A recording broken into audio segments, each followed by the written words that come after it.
Drop it.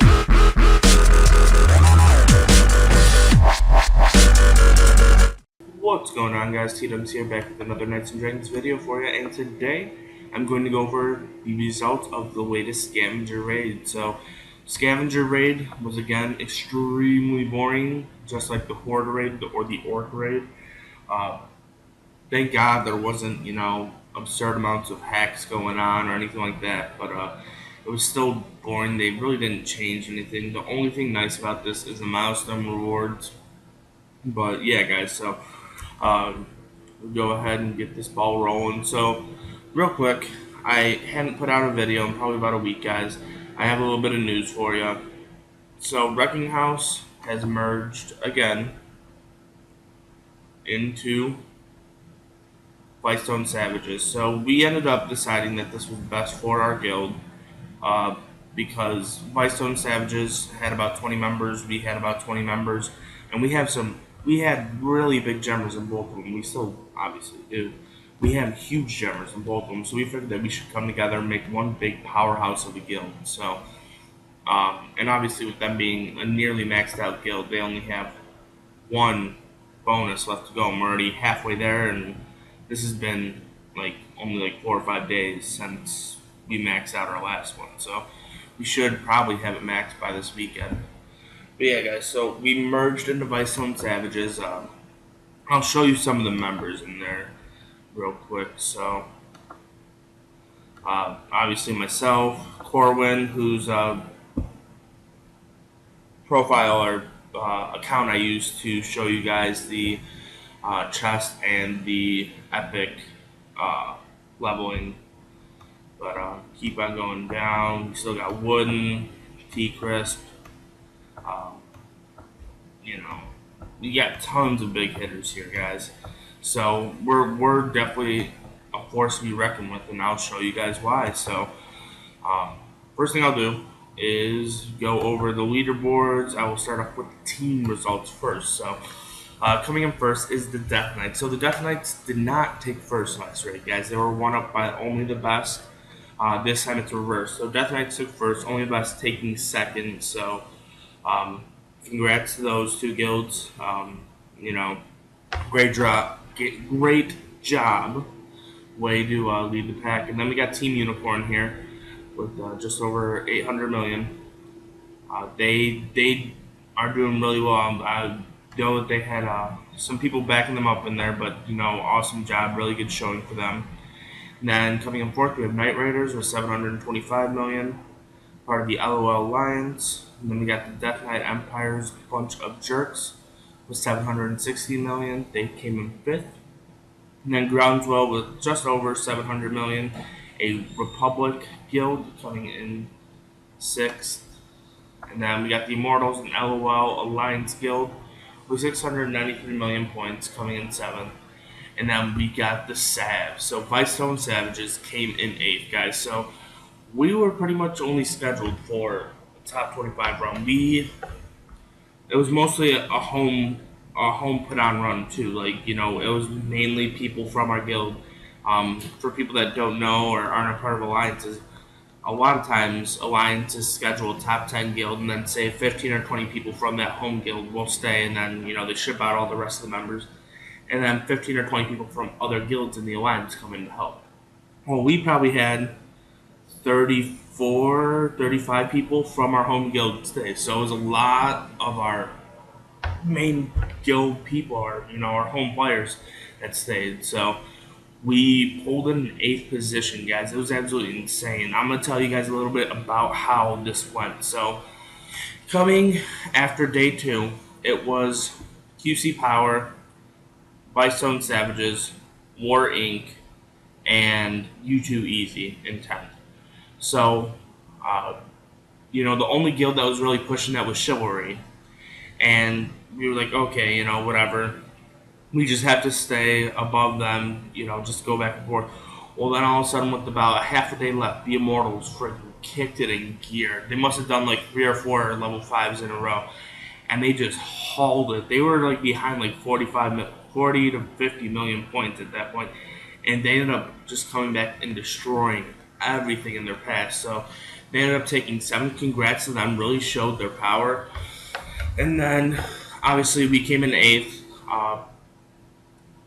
We were battling back and forth with QC Power. QC Power was in 7th for most of the raid. We battled back and forth. We took 7th for a while. They took 7th back.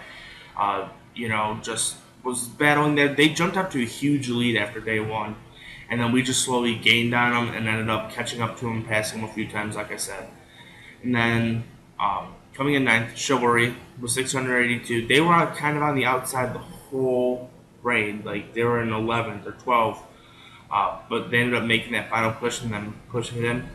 War Incorporated was 662 million. These guys were back and forth from like 10th to 11th, from 10th to 11th, and then go ahead and show you guys the 11th place. So War Inc. had 662 million points. Just remember that number. QC Power was 661 million points, guys. Less than 1 million point separation between getting a Spectres and a War Epic. Like, that's insanely close. I mean, you can get 1 million points in 5 minutes, depending on how many people you have on. That's insanely close. That's like losing top 10 by 10,000 war points in a guild war. Like, that's nothing. And then, so they were in 7th, like I said, the whole war. They jumped up to a really big lead, and then we caught up to them, and then they, kicked it in gear again, and then, blew past us again, and then we caught back up to them, and then, they just kind of started dropping, and they ended up taking the 11th position. And then U2 Easy here, once the Immortals and everybody started kicking in, and, stuff started getting really crazy, they kind of just said, hey, we were scheduled for a top 25, let's just coast. So they ended up dropping out, probably like the last half day, they just, kind of threw it in, cruise control and just said, let's just get our Spectre Shroud. So I'll go ahead and I will go through the rest of the top 25. So Deathblow 13th, Q-Mob 14th, The Pandemic 15th, Legend 16th, German Elite Guild 17th, 18th is Knights of Florians. These guys were just on like a fun run per se. Let's just, spend a lot of gems and see where we end up. That's how that went. They ended up taking 18th, which was really awesome for them. So congrats to the Knights of Florians with that. And then coming in 19th is Holy Hot Mess. And then the 20th is the D. So the D and Chivalry are both independent, non-script guilds. So what that means is they are not a part of any alliances and are not looking to become a part of any alliances. And then when it comes to Guild Wars, they do not script. So this is kind of like the bread and butter, guys. At this point, you take away the strips, you take away the alliance factor. Like, this is where they're going to shine. That's why Chivalry, I think they have gotten top 10 in both raids. So, this is really where they can show, hey, we have power. So congrats to them. Moving on to 21st, Divergent Freaks. Coming in 22nd, Heartbreakers. 23rd is ADN, Azure Dragon Nexus. And then coming in 24th is The Undertaker. So The Undertakers are from the Republic. They just underwent a merge, and since that merge, they have taken top 25 the last 2 events. So the Fusion Boost War and this. So awesome job. Congrats to The Undertakers. Really bright future, hopefully, for these guys. So. And then rounding out the top 25 is Renegades Revolt. So that's a Death Knight Empire guild. They took 25th, so congrats to them. And then there's a little bit of drop off here. So top 25 was pretty secure. So I'll just go ahead and I'm going to scroll through the top 50. You guys can have to check it out. Dutch Clan, nice, 31st.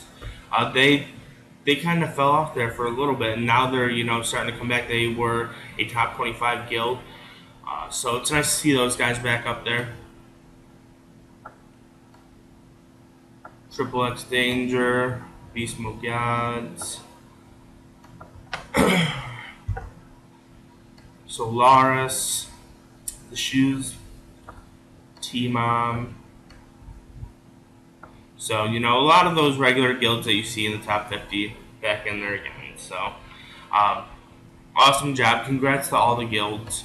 like I said, we are extremely excited, guys. Extremely excited to get that war epic. We had probably about 4 to 5 people that have never had an epic before, let alone their first one being a war epic. So it was absolutely insane. You know, they were all so happy. It took a little bit of pushing, guys, to be honest. I mean, like, we had to freaking go hardcore. I slept for maybe 4 to 5 hours in between Sunday and Monday because we had to stay on. Like I said, top 10 was absolutely insane. 7 through 11 were just bouncing back and forth.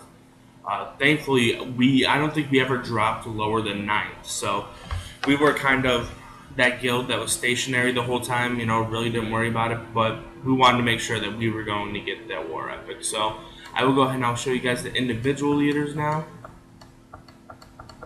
So coming in first is looks like it is our Dragon Nexus member ADN. He was with the Death Knights. He pulled in 61 million points. So awesome job. And then coming in second, join OTB and More Inc. with 51 million points. Everybody advertising. And then number 3, someone from Tainted Region, Blaze. And then I'll just kind of scroll through here. So coming in 8th is Cat Guy, guys. So he was a Vice Town Savage. It's pretty a sad story. He actually went on break directly after right after we got done. So he's gonna be busy for the next 2 or 3 months. He's absolutely insane. As you can see here, he took 8th, guys. So he really just freaking gemmed the whole time. He was on 15 hours a day or so. So awesome job. It's sad to see him go, but we obviously understand. And then going through here, just a few more people. I'll just show you guys.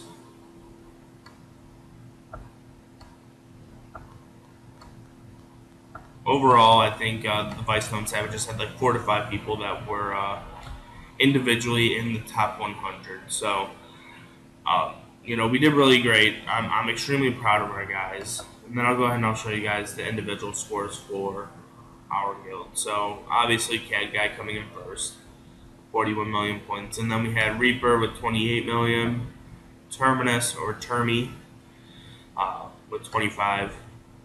Wooden with 24. So Wooden kind of had an off week to his standards, I guess. He is now wearing I'm Reaper's Bitch as his line ID because they made a bet. I am currently wearing Termi My Baby Daddy because me and Terminus, we're going to have a race. I did not know that he was coming loaded with these gems. But yeah, so currently I am Termi's Baby Daddy. So, coming in 5th, Corwin. Coming in 6th, Jeremy. Pinky in 7th. Jasso in 8th. I came in 9th with 13 million points. I had to freaking grind at the end to get that last milestone. So, I was really happy that I got it. And then we have Chris coming in 10th. So, that's our top 10 for our guild. Really big points. I mean, I guarantee you in the top 250 guilds, the top scorer maybe got 13 million or something. And, obviously when you hit a top 10 guild, that's going to be a number that quite a few people hit. So I'm really excited, guys. I will go ahead and I will show you guys the raid epic that we got. So I am currently lacking that cash money flow, so I can't upgrade it right now for you guys, or I would. But let's go ahead and check this bad boy out. Yeah, I want to abandon. Okay. Bam. So that is the. Come on. Yeah. All right. So that's the first evolution. Obviously, the the shield here looks a little bit like the Demortius robe shield. So I kind of noticed that. It's a pretty cool looking epic, guys. I really like it. There's a female version, obviously, right there. A little bit of a difference. But I'm excited for this. I'll go ahead and I'll show you guys the stats. Come on. So 1413 attack, 1475 defense. That's with High Commander and with level 10 Spirit bonus. So pretty nice, guys. I mean, I'm excited to freaking use this thing and just start smashing people and get all buck wild. So like I said, I'm extremely happy that we were able to get this, not only for me, because it is another war epic, but for the people that haven't gotten war epics before, or don't even have a single epic at all. It was really nice to get this for them. If we would have gotten top 25, I wouldn't even be able to use the Spectre Shroud because I already have a Spectre's plus a regular Spectre's maxed, and then I have a Demortius that I still have yet to max. So I physically would not have been able to use that Spectre Shroud. So I was just doing it purely for the guild, and then it turned out pretty nice that we ended up staying top 10 and getting the war epic. So worked out good for me. Obviously everybody else was pretty happy too. But yeah, guys, so that's pretty much going to do it for this episode. Expect to see the Vicestone Savages, top 50, top 25 quite often. I mean, not to put a bullet on our back, but, we have the Gemmers, obviously, with CAD guy leaving, that is a little bit of a hit, but it's supposed to only be temporary. Hopefully he'll come back. But yeah, guys, that's going to do it for this episode. Until next time, this is TDunks signing off.